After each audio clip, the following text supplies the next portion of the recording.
Hello viewers, it's time to continue my guide to unique abilities, buildings and units. The next civilization and leader are Suleiman of the Ottomans. His unique ability is that he has a 50% chance of converting a barbarian naval unit to your side and earning 25 gold in the process. This ability works similar to that of Bismarck of Germany. But in this case you need to bring your naval vessel in close proximity to be adjacent to an enemy barbarian unit, and then you receive a 50% chance. So it either happens or not. You don't need to actually attack the vessel, you just need to bring your ship close to the barbarian ship, and then it either happens or not and you earn 25 gold or not. It's one of the weaker, it's definitely the weakest unique ability in my book, at least. It's irrelevant of map size and game speed, since naval engagements and these early units, early ships are rarely seen in ship-to-ship combat, and even as land support they are quite weak. Considering the barbarian early units, the early barbarian ships are weaker than the triremes. So, yeah, it's really the weakest one. I think Firaxis will eventually change this one, or at least boost it a bit. His unique units are the Janissaries and the Sipahi. A Janissary is a gunpowder musketman replacement, while the Sipahi is a metal casting lancer replacement. So, as you can guess, the Ottomans are best for warmongering in the Renaissance. Unfortunately, both these types of units need to be built from scratch, so then they cannot be upgraded to. So for optimal play with Suleiman, you need to have a lot of your own cities, or at least be ready to cash out a lot of money to buy these units.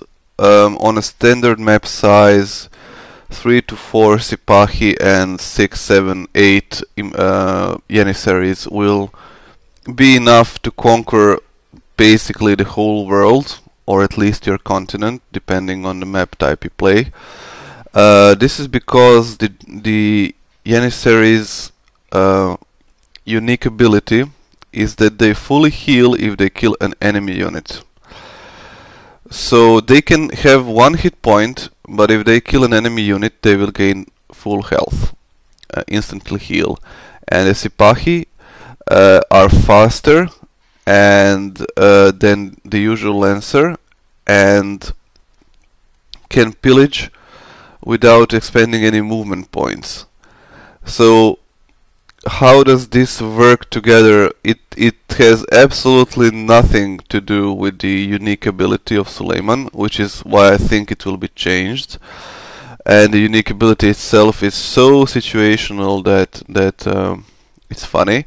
And the unique units are situational as well, so I guess one of these two will have to be changed. Why are they situational? Well, to be using the maximum of Suleiman, you need to be waging wars in the Renaissance and then stop in industrial.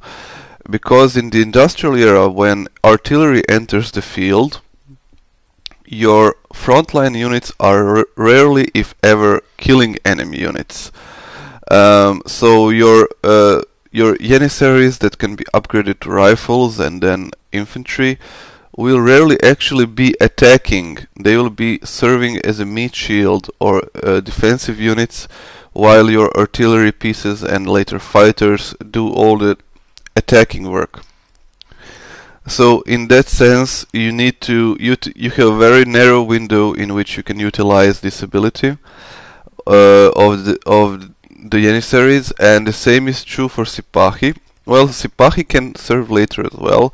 The trick here is that you move your Janissaries fast into enemy lands and clear out any cavalry or any well, resistance you might have in enemy lands, and then use the Sipahi to pillage all of the enemy tiles to gain money. Don't be fooled, you can get a lot of money by pillaging tiles.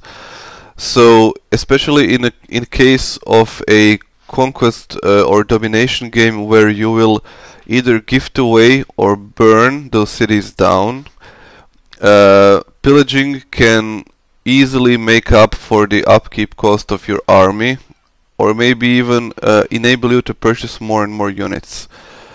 So if you use the Sipahi and you use your forces to quickly capture, burn, or gift away cities, you really need to go for a world war here with Suleiman. In that scenario, his unique units are awesome. But for the more standard play, where you capture some cities, then build up, then capture some more, then build up again, or cultural games and so on, these unique units aren't going to help you much. He can be a very powerful warmonger. Janissaries cannons later to rifles, Janissaries to rifles, and Sipahi can be a really deadly Renaissance army. But you need to keep your enemies in the Renaissance as well. So you need to blaze through them to make the best use of these units. I'm not saying that they will be obsolete later, no. But they really shine in the Renaissance. Darius I of Persia. His unique ability is that his golden ages last 50% longer, and during a golden age, units receive +1 movement and have a 10% combat strength bonus. This is one of the best unique abilities there is. Basically, any chance you can get to be in a golden age you want to exploit. You might also want to go for Chichen Itza, the World Wonder, which also increases the duration of the golden ages. If you want to really to have very long golden ages, and Darius is probably the only leader that can stay in so long golden ages that you will even forget that there are some, like other types of ages to be in. It's not uncommon to see for Darius games for you to be in a golden age for like 100 turns during a 250 turn game. This has a tremendous effect on both your production and gold yields, and well, the larger empire, puppet, or your own you have, the bigger the effect you will be seeing with this ability. During a golden age, all your units get +1 movement and 10% combat strength. Since your golden ages are going to be long anyway, basically your armies will move much quicker. This is excellent in terms of you can easily have a huge advantage over your enemies, and this advantage won't go away in just a few turns like a regular golden age. You can really be for the whole duration of the war with this ability if you start the engagement at the start of your golden age.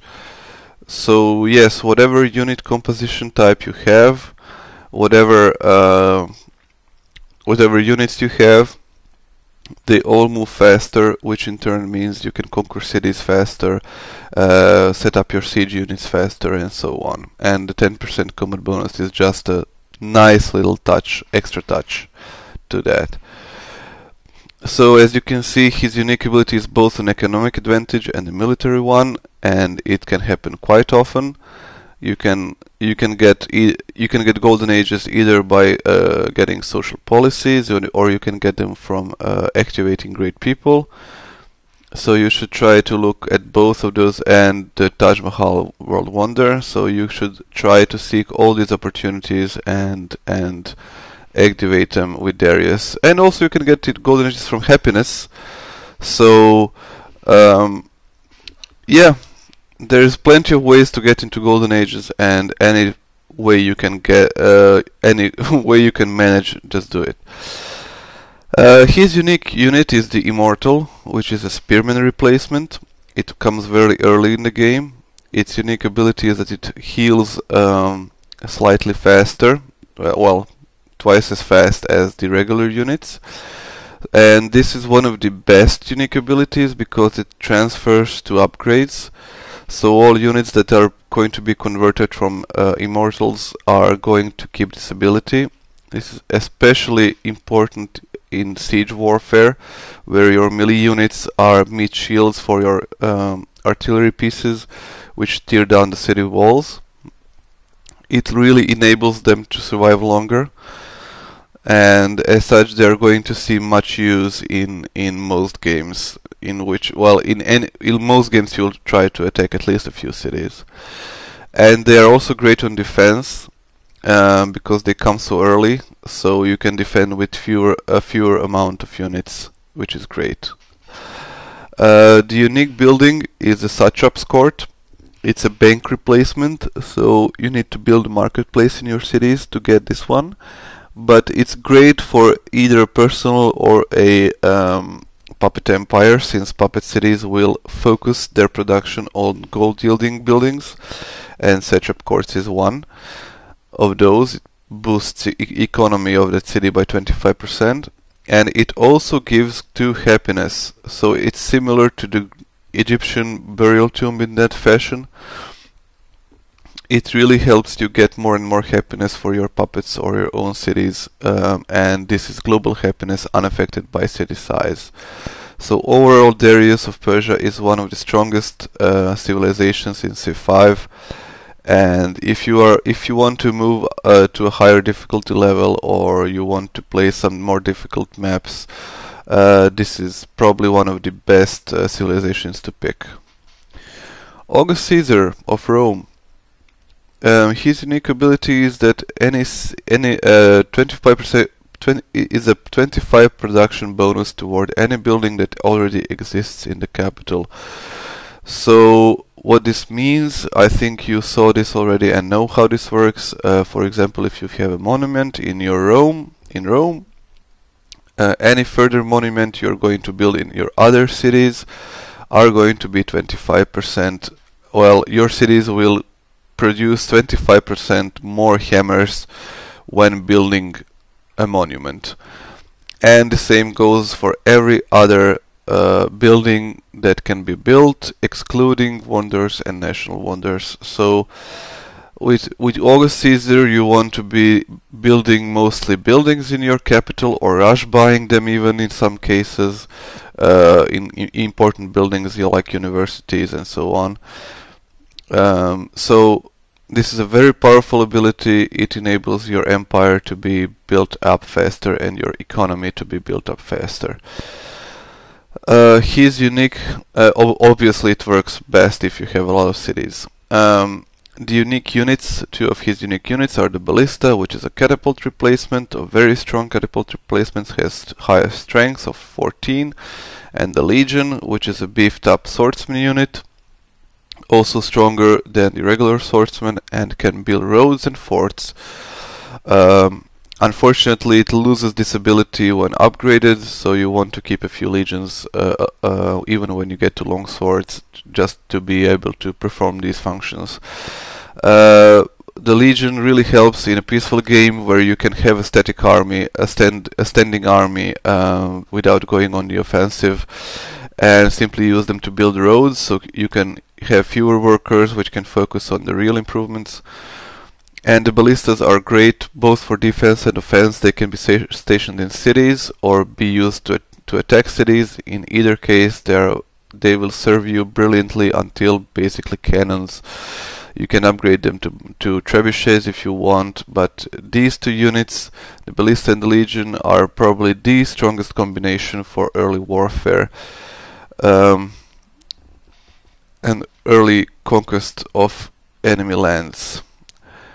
August Caesar is one of the, well, I wouldn't consider him top tier, because both the unique units and the ability don't work in all scenarios. For example, they are not really useful in a one city challenge or in a cultural game where you want to expand much later than the classical era, but it's a very strong civ. Catherine of Russia. Her unique ability is that strategic resources provide +1 production, and horse, iron, and uranium resources provide double quantity. She also has a unique unit, the Cossack, and a unique building, a barracks replacement, the Krepost. Her unique ability works in a fashion that any type of strategic resource, horse, iron, coal, uranium, oil, and so on, will yield 1 more production. This is insanely powerful, especially if you have actually those resources, since all the extra production is very beneficial.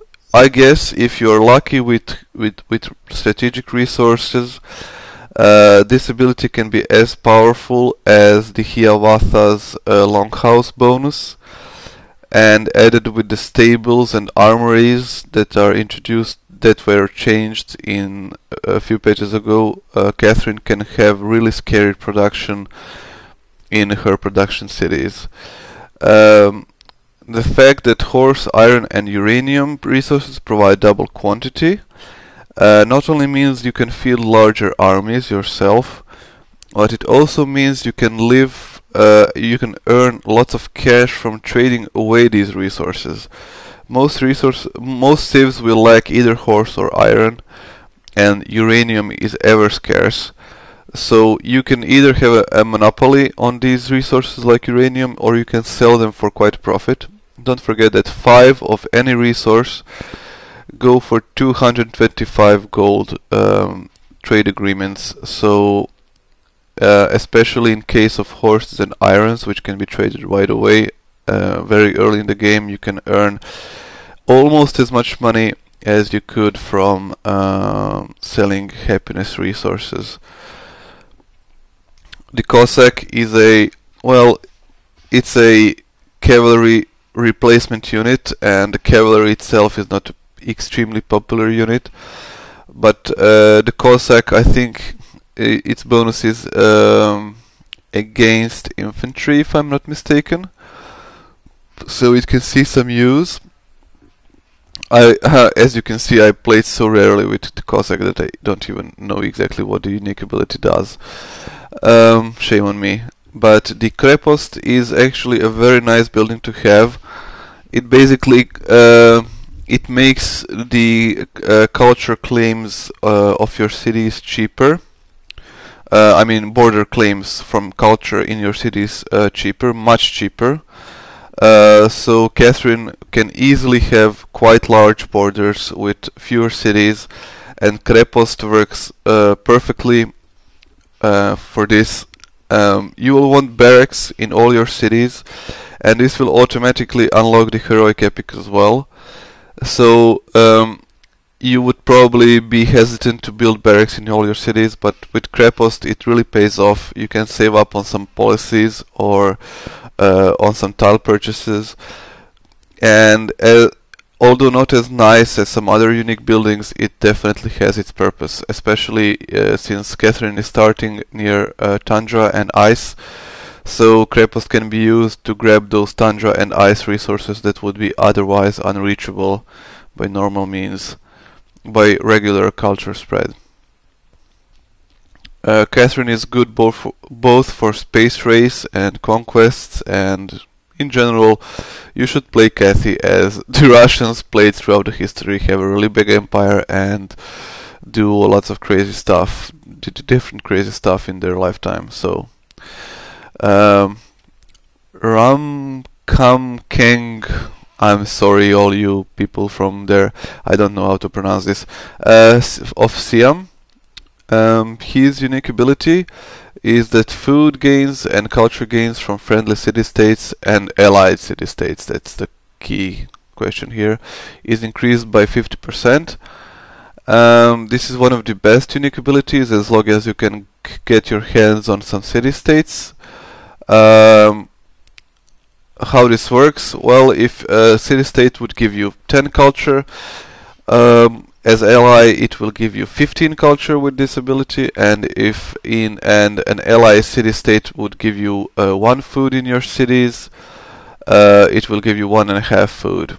So best works with 2 maritime cities or more, city-states or more. So basically Siam always tries to, Siam AI always or almost always tries to play for a diplomatic victory, and that's quite normal because these bonuses are huge, and coupled with some other bonuses from social policies in patronage, Siam is a really powerful civ. Its capital will be insanely large and all his cities will be large as well, as long as he invests into maritime city-states. And the culture gains are also going to be increased, so he will get more and more policies. Overall, a very strong unique ability. Its unique unit is the Nesuran's Elephant, which is an insanely powerful strength 22, I think, or 20, strength 20 or 22 knight replacement. I think it's 22. It's slightly slower than the knight, but it gains a bonus against mounted units as well, so it can easily kill any mounted unit until I don't know when. And it's really powerful. It can kill easily pikemen as well, which should be its the natural counter unit. So the elephants are one of the best unique units in the game. And they also don't require horse, so you can build as many as you want with them, and you can sell away all your horses. And the Watt is a unique university replacement. It was really powerful before. Now it's slightly more powerful than the regular university because it also grants culture. Since all universities now have 2 scientist slots, the Watt will be used as much as it was used before, simply because it's great as the university replacement, and the extra culture is just a bonus. Overall, Siam is considered one of the strongest civs in Civilization 5. Askia of the Songhai, his unique ability is that he receives triple gold from barbarian encampments and pillaging cities, and embarked units can defend themselves. Although I don't see the connection between the two. In any case, you will want, with Askia, you want to capture enemy barbarian camps, and you will want to pillage cities, which happens automatically as soon as you capture one.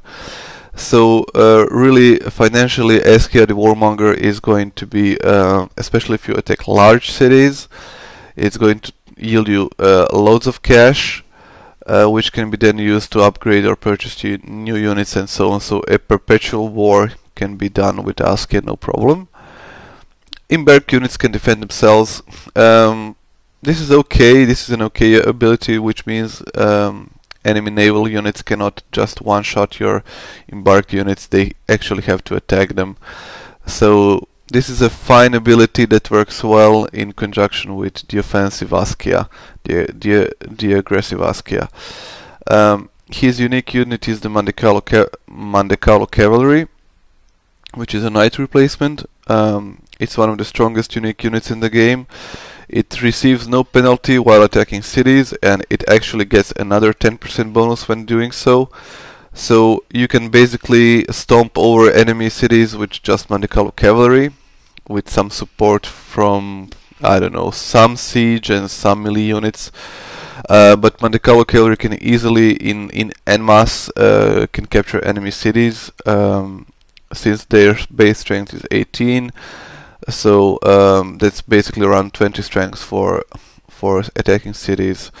Unfortunately, these bonuses do not transfer, except for 10% bonus. They not transfer to cavalry. So you really want to use this you want to use these units early. But still, they're going to have very long life, long shelf life, as economists would say, because it's a long way from knights to cavalry. And it's unique. His unique building is the mud pyramid mosque, which is actually the burial tomb of Askia, and there is only one in the world. But for some reason, Civilization 5 likes to pronounce a single building into multiple buildings.